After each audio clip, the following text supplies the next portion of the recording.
Hello and welcome to attaQ. My name is Jakob. I'm your host and you're watching a attaQ episode. Here we have a Novation LaunchKEY MK MIDI keyboard. It's available in 3 different configurations housing 25, 49 and 61 full-size keys.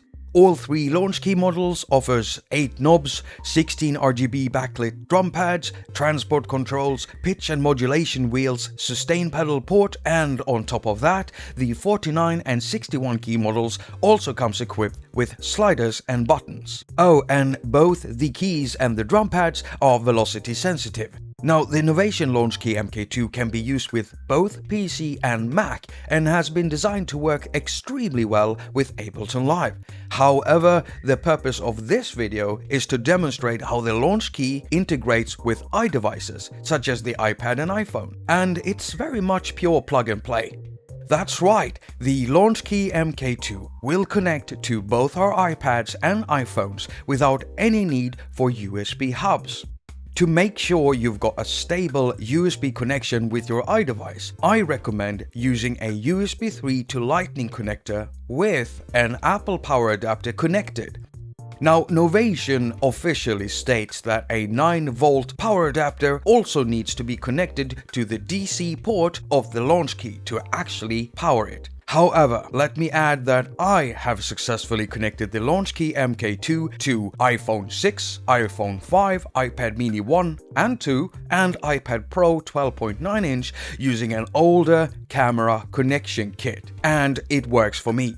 Same goes for the USB 3 to Lightning connector without an Apple power adapter, and it also works for me. Except from the iPad mini 1 running iOS 9, all the other devices were running iOS 10.3.3 when testing both configurations. And I never had to plug a 9-volt power adapter into the LaunchKEY. Now, these tests were done using the 25 key model, and I can't say for sure that this will work with the bigger 49 and or 61 key models, simply because I haven't tested them. So, I highly recommend using a USB 3 to Lightning connector together with an Apple power adapter just to play it safe.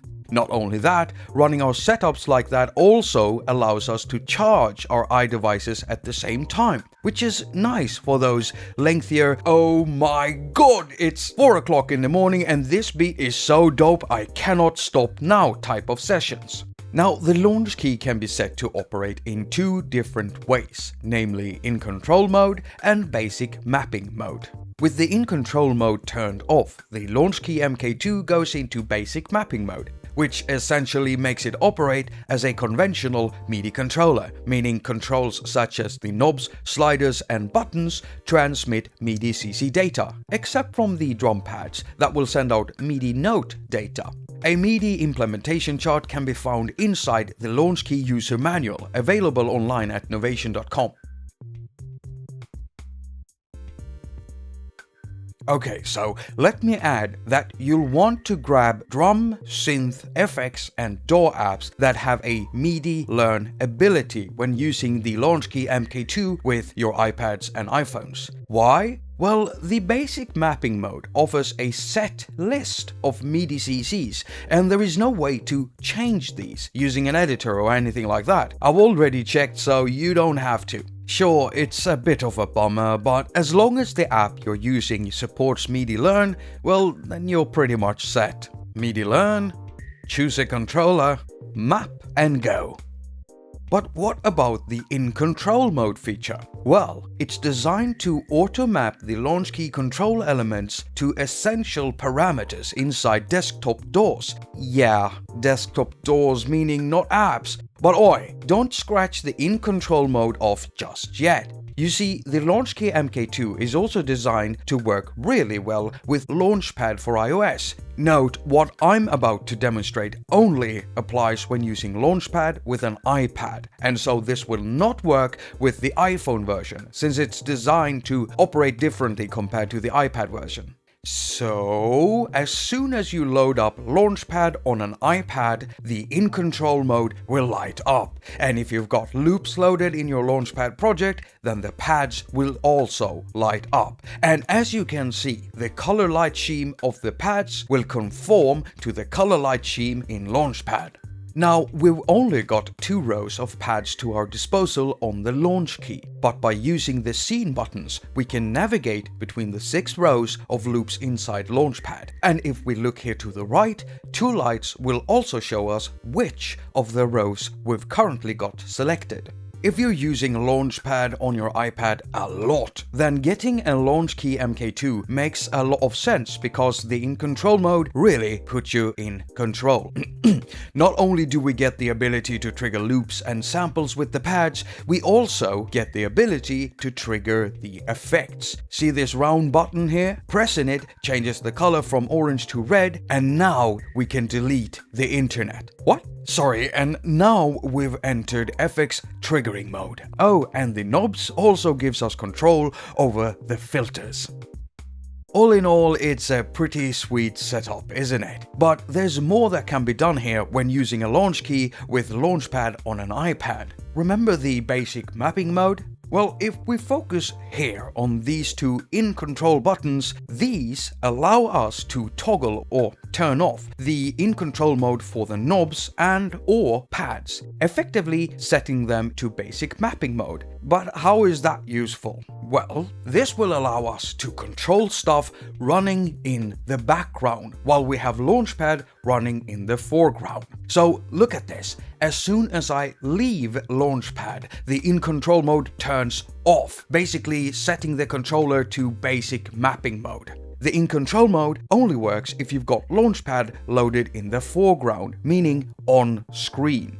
I am now going to map this knob to control the filter cutoff in Xeon Synth by Beep Street running in the background. So as soon as I'm done with the mapping inside Xeon, I'm now going to go back into LaunchPad and we're in control again. Just one more thing to do. We have to make sure that the knobs are in basic mapping mode, but keep the pads in control mode. So what will this do for us? Well, I'll tell you what this will do for us.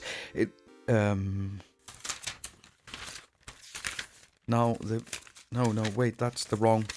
This setup, oh, that's right. This setup will allow us to trigger loops inside LaunchPad, while at the same time play Xeon Synth with the keys and also control the filter cutoff knob we just mapped.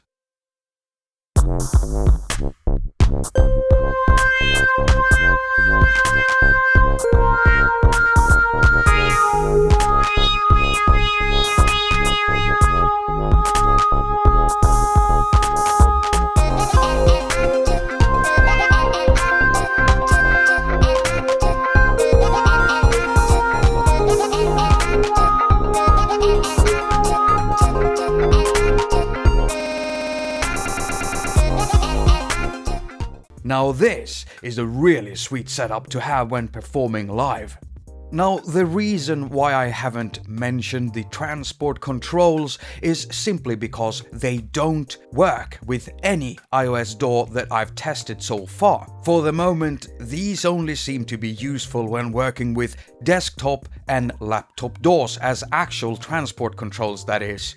However, the back, forward, stop and play buttons are actually used to set the velocity curve, and the 3-digit display will also show you the 4 different settings available, when you go through them, that is. It's about time to round this up, but there's a few more things I have to mention. Now, the octave transpose will allow us to move 5 octaves up and 4 octaves down on the 25 key model. You get less octave transposing options with the bigger models, but that's simply because you have more octaves at the ready, since those controllers are packing more keys. There's also a neat hidden function here. By pressing both octave buttons at the same time, we enter a mode where we can transpose up and down in seminotes. Lastly, to set our MIDI output channel, go to the track section, press both buttons at the same time, and we enter MIDI channel mode. Now we simply choose the desired channel, wait a few seconds, there, it's set. Oh, and when using the LaunchKEY MK2 with Groovebox, the pads are mapped to play the drums inside the drum box. And there you go. That's how the LaunchKEY MK2 MIDI Keyboard series integrates with iDevices, iPhones and iPads. I've put a link down in the description where you can find out more about the LaunchKEY